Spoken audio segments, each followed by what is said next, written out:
House of the Dragon Episode 8 has just released on HBO Max, and in this episode, we get a last-ditch attempt from Paddy's King Viserys in creating peace between the Greens and the Blacks in King's Landing. It's an effective episode that puts you firmly in the King's shoes and makes you feel his exhaustive final efforts in bringing Rhaenyra, Alicent and everyone else together. But the civil war is quickly approaching, and it's definitely in sight after the dramatic events that take place. In this spoiler review and analysis, I'm going to be breaking down and giving you my thoughts on House of the Dragon Episode 8, entitled The Lord of the Tides. Before I get into it though, if you want to see more videos on Season 1 of House of the Dragon, then don't forget to support this upload by giving it a like rating, subscribing to the channel, turning on your notifications, and following me on social media via the links in the description. But without further ado, let's dive into my review for House of the Dragon Episode 8. So Paddy Considine makes his House of the Dragon exit this week, and he leaves us with a breathtaking performance as King Viserys. And we learnt that while he had good intentions, his indecisive decisions as a ruler has led to these very final moments that stress on the failure of getting his two families to be side by side as a civil war comes into view. With The Lord of the Tides, we saw all the main characters be brought back to the Red Keep for the best episode of the show to date. We learn that it's been 6 years since episode 7, in which Rhaenyra and Daemon oversaw the fake death of Laenor Velaryon, so that the two of them could marry and strengthen the Blacks. But now we learn that another Velaryon is opposing Rhaenyra's line to the throne after finding out that Lord Corlys had led his ship into an ambush from the Triarchy, and himself having an infected wound that may likely kill him. This means that an heir must be ready to take over the Driftwood throne, making the question of succession even more prominent over the different sides of the Seven Kingdoms. The Sea Snake, who is yet to return, has said he wants his grandson Viserys to inherit the High Tide, but his brother Vaemond Velaryon isn't backing that claim and believes that he now has the best right, considering that Luke is not a Velaryon. Rhaenys is the one who's actually ruling Driftmark at the moment, and Vaemond argues to her that this has to be about their blood. If Rhaenyra and Harwin Strong's illegitimate son takes over his ancestral house, the Velaryon line will essentially end with Corlys. So with Rhaenys and Vaemond debating over which side the crown will follow, the Queen is making it clear that Vaemond's reasons are treasonous. And with that opening setting up a tense affair to take place back in King's Landing, we do briefly cut to the opposite side of it, with Rhaenyra, Daemon and the kids on Dragonstone, before they all begin to diverge. In a cave on Dragonstone, Daemon harvests the eggs of Syrax, which provides 3 new ones, one each for Aegon, Viserys and their future child. So it definitely promises that more dragon action is on the way, but before long, Daemon receives a letter from his daughter Baela, letting them all know what is happening with Vaemond and the Driftwood throne. This makes a now pregnant Rhaenyra have to act on the news and in turn go with Daemon and the children back to King's Landing.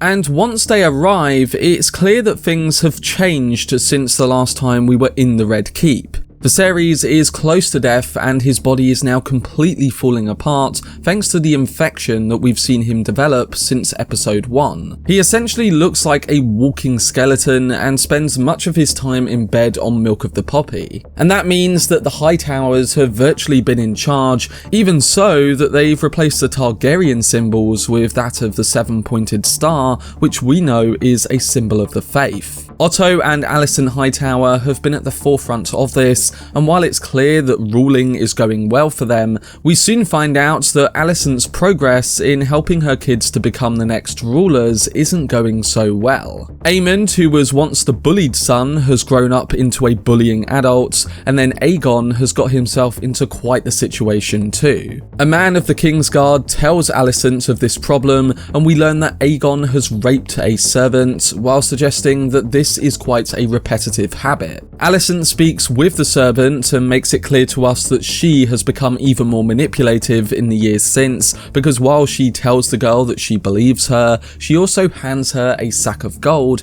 and some moon tea, making it obvious that she has to keep quiet. So it seems they are still the family that many of us will hate in the episodes to come, and while every character in this show has shades of grey, it's really Rhaenyra and Daemon that I'm personally siding with right now. Speaking of Rhaenyra, her two grown-up kids seem to have become more decent human beings on the flip side to Alicent's, with Jacaerys being serious about his heirhood and supportive of his little brother Luke, alongside Daemon's daughters Baela and Rhaenyra also able to control their tempers, even after all of the stuff that went down 6 years prior in episode 7. Moving on, it's not too long before Rhaenyra and Daemon go to King Viserys for the first time since we last saw them all together. And when they do, as mentioned before, he's in a terrible state, he doesn't recognise them, and Paddy's performance really does a great job at demonstrating the confusion in his mind. But it's when Rhaenyra shows him the faces of his two new grandsons in Aegon and Viserys that he really lights up.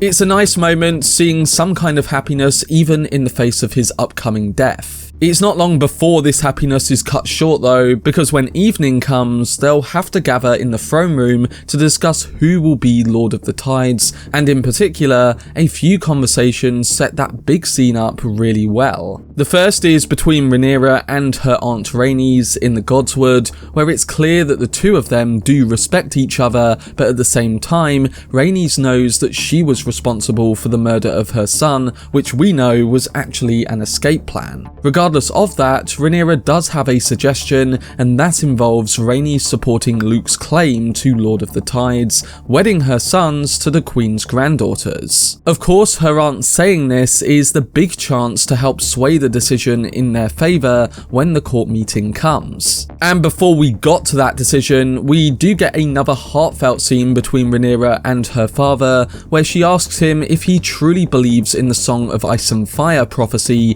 that he told her about years before. He doesn't answer her in this moment, and it leads to her telling him what she feels from the heart towards being the current heir to the throne. She states that in naming her as his heir, it has put a vast burden on her shoulders, with many people constantly against that decision. He may not clearly answer her here, but when he does later, he may have made quite the mistake when it comes to all of the confusion he's currently facing. While we'll come to that scene at the end of this video, we do get another brief moment with Viserys where he's being patched up by the maesters and refusing Otto's milk of the poppy so that he can be more aware for an organised final supper with his two families. Firstly, we get to that set-up court scene which involves Otto Hightower seated on the Iron Throne, Vaemond making his arguments for becoming Lord of the Tides, while Rhaenyra and Alicent mostly look on, anticipating what decision will be made. When it's Rhaenyra's time to speak, she gets quickly interrupted by a grand entrance from Paddy's Viserys to the shock of almost everyone. We see his painful walk to the throne, refusing to be helped and ready to make his decision on who will be the heir to the Driftwood throne. His crown does fall off on the journey, but in a full circle moment, Daemon places it back on his head. And in turn, Viserys being here is a statement to the Hightowers and Valerians who wish to seek further power. He says that Corley's wish was to have Luke fill this position, so he wonders why they're even debating this, and as expected, he gives Rhaenys the decision based on what her husband would have wanted. She goes on to say that Luke would be the one to fill this position, meaning that Rhaenyra has not only been supported by her father, but also by Rhaenys' final word. And of course, Vaemond is not happy with the decision, refusing the king and lashing out at Rhaenyra and her sons. He yells that her children are bastards and Rhaenyra is a whore. In response, Viserys takes out his dagger and asks for Vaemond's tongue, but his brother Daemon beats him to it, shocking the audience and everyone in the throne room by slicing Vaemond's head in half. And that is the perfect moment to lead us into the brilliant dinner scene, which involves all of these central players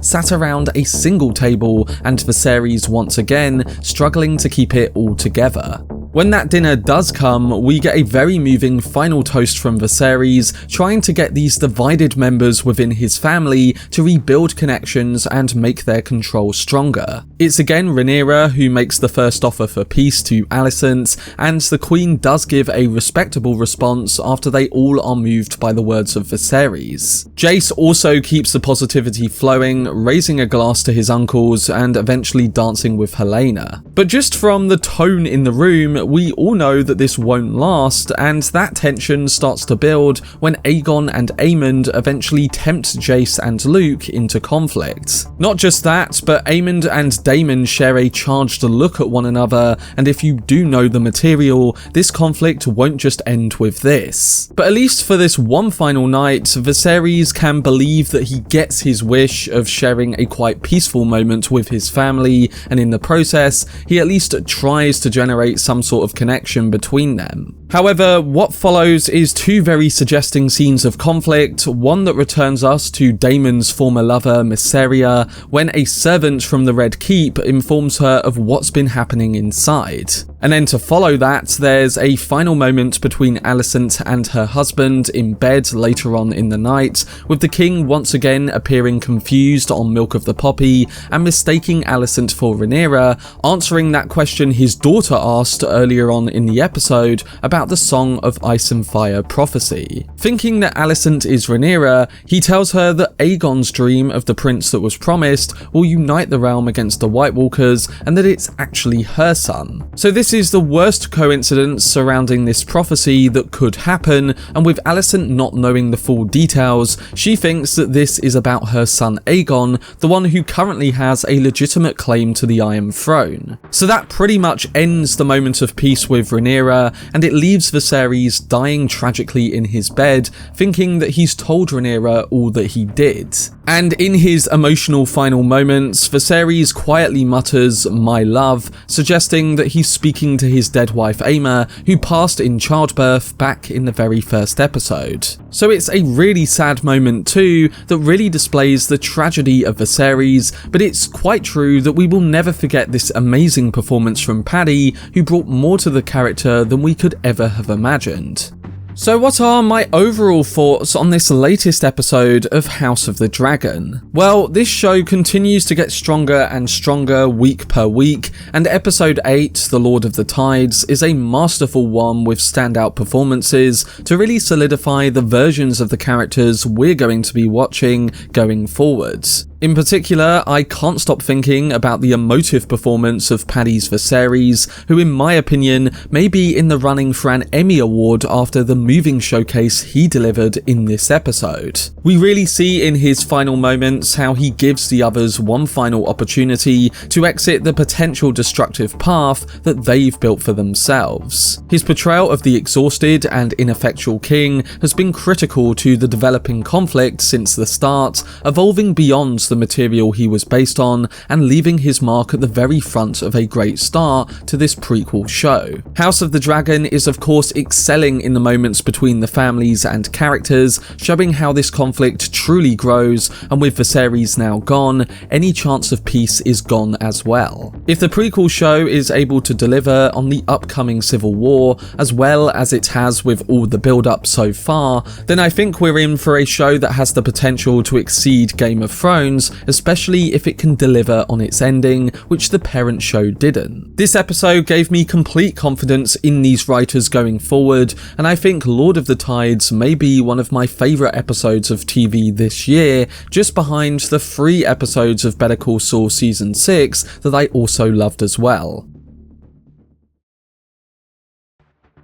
But that was my spoiler review and explained video for House of the Dragon Episode 8. I'm giving it a rating of 9.5 out of 10. I will be doing a video every week on the show, so stay tuned to my channel each week for breakdowns and reviews of the Game of Thrones spin-off. But to those who have already seen the episode, what are your thoughts on all the events that went down, and what do you think will happen in episode 9? Let me know down below in the comment section. For more videos on House of the Dragon, then subscribe to the channel and turn on your notifications. Also, if you enjoyed this video, remember to leave a like rating and follow me on social media via the links in the description. But anyway, I hope you guys enjoyed it. I've been Cortex, and as always, make some noise.